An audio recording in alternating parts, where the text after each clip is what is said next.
Sócrates nació en el año 470 a.C. y murió en el 399 a.C. Fue un filósofo griego de Atenas. Fue hijo de Faenarete, que era una comadrona, y su padre llamado Sofronisto, que fue un escultor. No se conoce mucho de la biografía de Sócrates. Sabemos que fue soldado en las batallas de Samos, Anfípolis, Potidea y Delfos.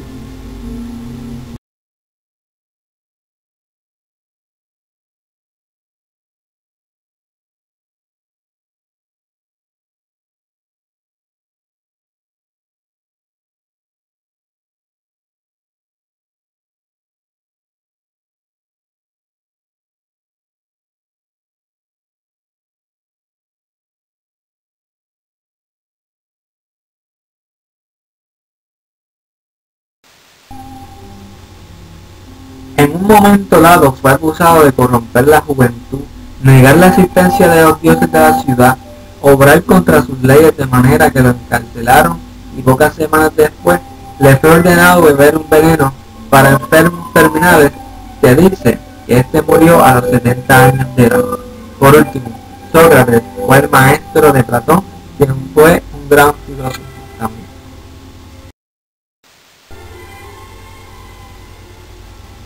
La mayéutica es una técnica que se pretende interrogar a las personas para hacer que ellos mismos lleguen a un conocimiento no conceptualizado.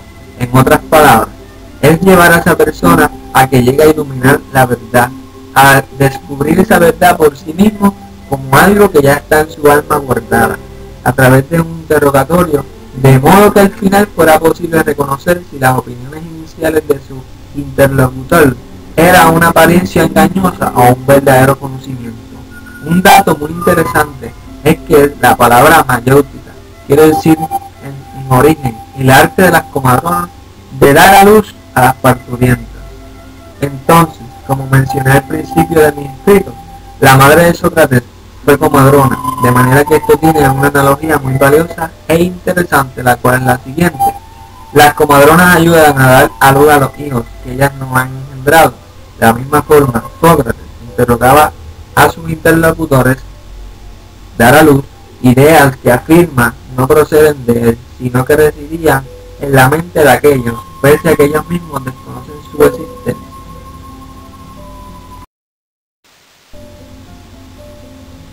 Cicuta es una especie botánica de planta con flor herbácea de la familia de Umbelliferae. Su zumo se considera venenoso y se usa como medicina. Se caracteriza por despedir un desagradable olor a orina. Tiene unos frutos ovalados de color verde pardo y aproximadamente 3 milímetros de diámetro. Esta planta es bien tóxica. Tiene un parecido al apio, el nabo y el perejil. A pesar de ser venenosa, puede ser medicinal y tener algo positivo en ella. Esta planta sirve como sedante, antiespasmódica, etc. Esta planta fue utilizada para dar a beber a Sócrates, ya que los fiscales Anito, persona poderosa en la representación de los políticos artesanos, el orador Licón y el poeta Melito lo acusaron de negar la asistencia de los dioses de la ciudad, obrar contra sus leyes y subvertir a la juventud, cosa que era mentira. La culpabilidad fue decidida por 280 votos contra 220. Luego Sócrates pidió ser recompensado y honrado públicamente. Los jueces se molestaron por esto y lo condenaron a muerte. 360 votos en contra y 140 votos a favor de la propuesta del acusado. Luego lo encarcelaron y le dieron a beber cicuta. Este método se utilizaba mucho en la antigüedad para juicio de personas.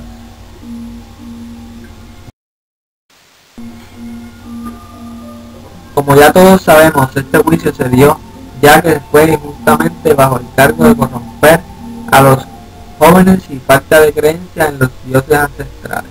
Quienes describen este juicio fueron dos de los estudiantes de Sócrates, Platón y Jenofonte, el cual es uno de los más famosos de la antigüedad. Sabemos que antes de que éste fuera enjuiciado ya era muy conocido en Atenas. La comedia de Aristófanes tiene a Sócrates como un estafador. Este proceso fue uno formal, luego de decidir que había caso en su cinto. El arconte indicó a Sócrates que se presentara al juicio para comparecer ante él. Los jueces fueron seleccionados por sorteo como voluntarios varones, como se practica ahora, pero con la diferencia de que hoy día pueden ser mujeres también. El jurado de Sócrates se enfrentó a 500 ciudadanos, cosa que quería decir la importancia que tenía en este caso. El jurado votó a favor de condenarlo por 280 votos contra 220. Más adelante Sócrates y el fiscal pidieron varias sentencias alternativas. Al momento de expresar su sorpresa ante lo poco que fue necesario declararlo culpable, el acusado proponía una sentencia compuesta por comidas gratuitas en el Britania. Luego ofreció 100 dracmas como si fuera una multa y luego 3.000 dracmas, pero el jurado votó 360 contra 140. Así que los seguidores de Sócrates le recomendaron huir, pero él se negó por ética y acabó su propia ejecución bebiendo la cicuta con la cual la habían provisto. Así se convirtió en uno de los primeros de los escasos mártires intelectuales. Sócrates murió a la edad de 70 años.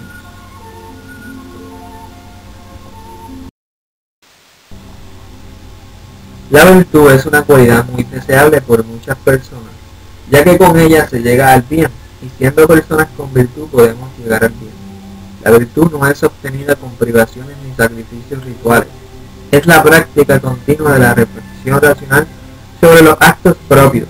De allí concluimos que un acto es bueno cuando tiene una justificación racional sólida.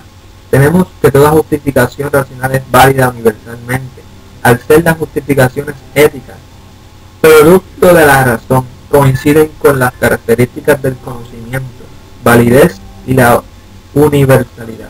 Si dos cosas poseen características idénticas, podemos concluir fácilmente que estamos hablando de la misma cosa, decía Sócrates. Así es demostrado que la virtud es un conocimiento de lo racionalmente válido en el actuar humano. En otras palabras, y más al grano, el hombre sabio ha de ser virtuoso, pues la virtud es consecuencia del conocimiento. Luego, la ciencia y la perfección moral son una misma cosa. Decía Sócrates que el saber era algo muy virtuoso. Saber cuál es el bien para nosotros es lo mismo que hacerlo. Si logramos conocer qué es bueno para nosotros, lo haremos así sea casi imposible para nosotros.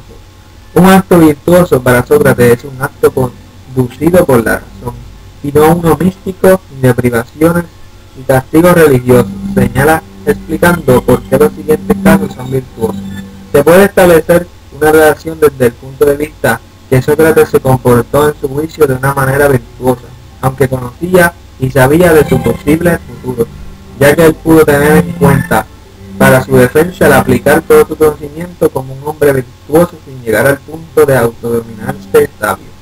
Sócrates tuvo mucho conocimiento y gracias a esto tenía la capacidad de dar juicio. Y dentro de la virtud, el juicio y el conocimiento se relacionan para lograr un funcionamiento social en función de lo justo. Es aquí donde se da la relación.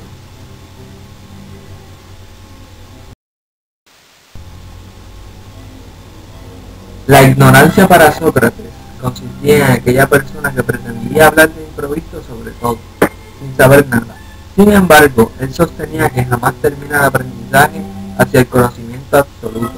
De ahí su frase, solo sé que no sé nada. Y también afirmó que el conocimiento que tenemos solo es necesario para ayudar a sacarlo.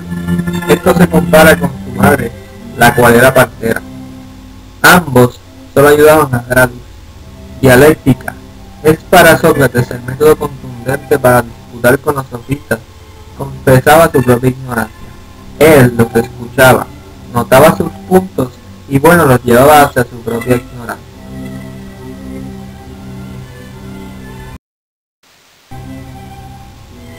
La sabiduría para Sócrates es la mayor de las virtudes humanas. Considera que el ser humano tiene una naturaleza buena. Confía en su capacidad de acabar con la ignorancia. La ignorancia es la causa de todo mal y es la consecuencia del desconocimiento de la naturaleza de nuestra alma. El alma es el origen divino. Cuando una persona lo reconozca, vivirá conforme a ello. vivirá conforme a su naturaleza. El momento en el que logres darte cuenta del origen divino de tu alma expresarás: solo sé que no sé nada. Para Sócrates, conocer algo es conocer para qué sirve. El conocimiento de uno mismo parte de un descubrimiento básico, que nuestro yo real es el alma y que su función es gobernar, regir o controlar. Y esta función solo puede ser bien ejercida si este gobierno está asentado en la verdad. De aquí también que Sócrates no hable de una pluralidad de virtudes, sino de la unidad de la virtud, la sabiduría. El camino para encontrar esta sabiduría queda así mismo recogido en el precepto délfico. La búsqueda de la verdad es una búsqueda interior, eso sí, el diálogo con los otros, precedida e impulsada por el reconocimiento de la ignorancia.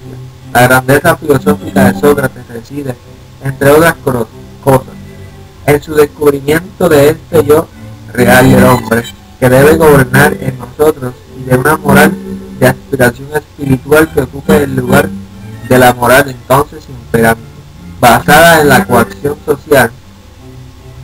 Platón así lo reconoció al poner en boca de su maestro, en la apología de Sócrates, las siguientes palabras: en efecto, voy por todas partes, sin hacer otra cosa que intentar persuadiros, a jóvenes y a viejos, a no ocuparos ni de los cuerpos ni de los bienes antes de que el alma, ni con tanto afán, a fin de que ésta sea lo mejor posible, diciendo: no sale de las riquezas la virtud para los hombres, sino de la virtud, las riquezas y todos los otros bienes, tanto los privados como los públicos.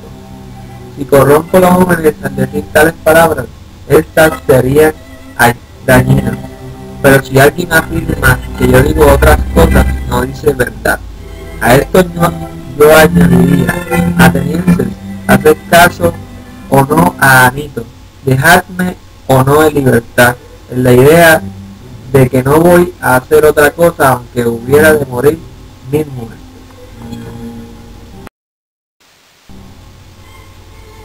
A los daimones se les suele denominar poder, lo divino, con los peligros de simplificación que esto comporta. Se han resumido en estos 9 términos el significado de la palabra daimon, en la religión, en la mitología griega.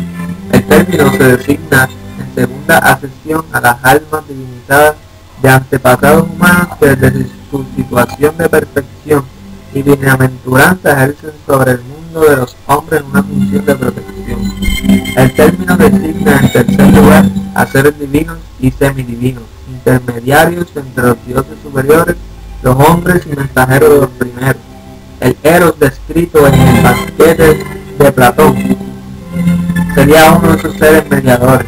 Aparece en pocas ocasiones con un término análogo, mismo con que se designa la idea de daimon. Recibe un concepto generalizador que le acerca a la idea de destino, teniendo al comienzo como significado el que reparte.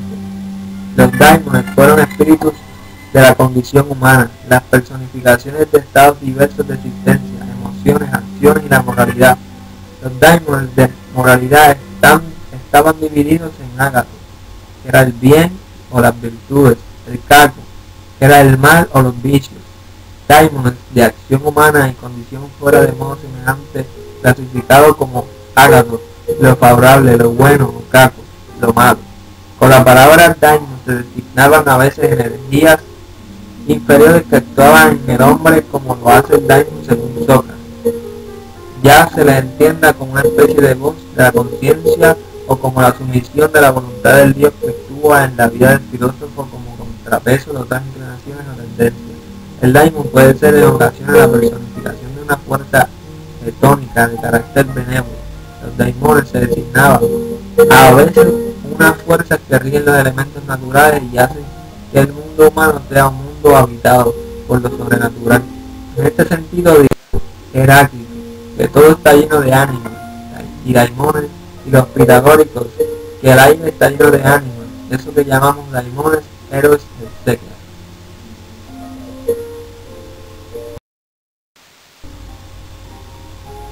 A continuación, algunos de los refranes de Sócrates.